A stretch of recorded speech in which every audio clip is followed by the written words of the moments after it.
know a little. I know a little about it. I know a little bit about love. Baby, I can guess the rest. Hey everyone, welcome to this edition of I Know a Little. Today we're going to be making dog treats. I've already added 2 eggs to this. I like to add my wet ingredients first. Next I'm going to add a 1/2 cup of pumpkin, pureed pumpkin. This is Libby's, but I am not endorsing any products. So we'll go ahead and add that. I'm going to set this up where I can put stuff in here a little easier. So I've got a lot of the ingredients already measured out, and so hopefully it'll make it a little quicker. There's probably an easier way to do this, but if you know an easier way, please put it in the comments. I can use all the help I can get. Next, we're going to add 2 tablespoons of peanut butter. I'm using creamy.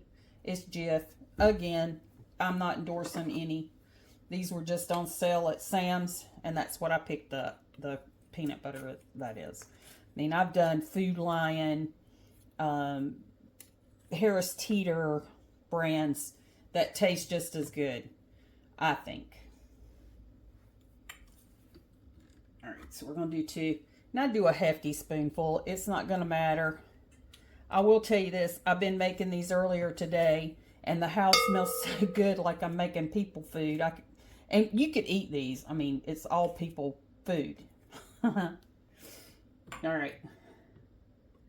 It calls to mix this with a bowl and a spatula, but I like to use my KitchenAid and save my elbows and wrists and all that, what have you. So I'm going to go ahead and start this. Hopefully you'll be able to hear me. Make sure you lock it too, and you'll see why in a minute. So I'm going to let my wet ingredients start mixing. And now I'm going to add 2.5, this is 2, and then I got a half, of all-purpose flour. Make sure it's all-purpose. Don't use self-rising.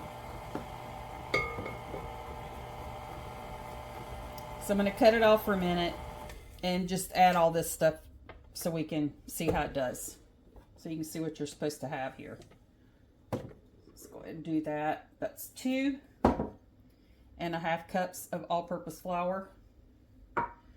We're going to do a 1/2 teaspoon of salt.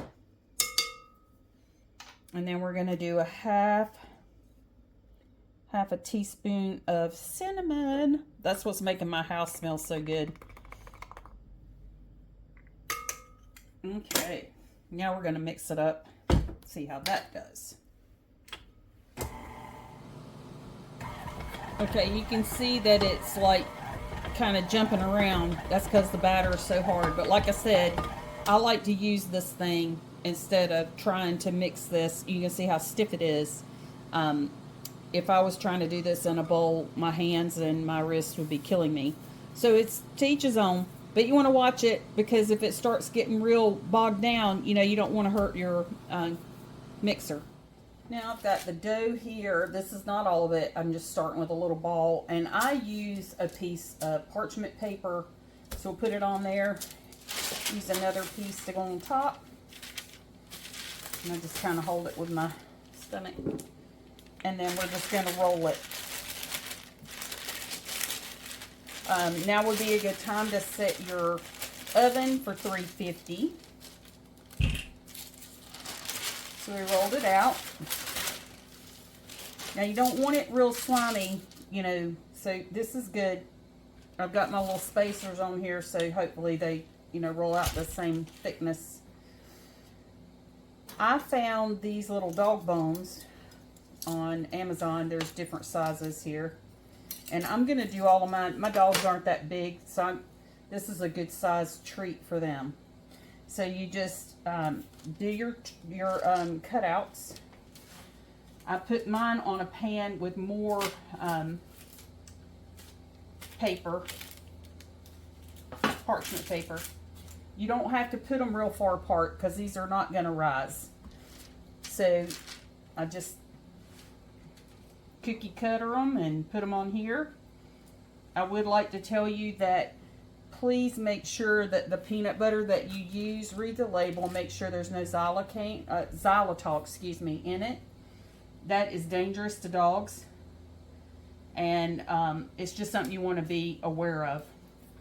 So I'm going to cut these out, stick them in the oven for 35 minutes, and then I'll show you what they look like when they come out. Okay, here's another pan that I did, and there's big ones and little ones, but listen to that. They're hard, and my dogs love them because they can chew on them. Then you want to put them in a nice airtight container. Like I said, I'm not real sure, and I can try and find out, but you want to be careful making a whole bunch of these because there's no preservatives in them. I don't think they would go bad. These are perfect size right here. Look at that. I don't think they would go bad, but we never know, and we want to be safe with our dogs, just like with our food. And there you go. I hope you've enjoyed this tutorial.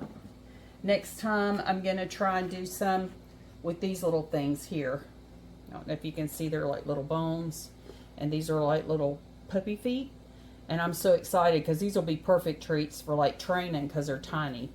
So join in next time on I Know a Little, and we'll learn how to bake with the silicone baking things.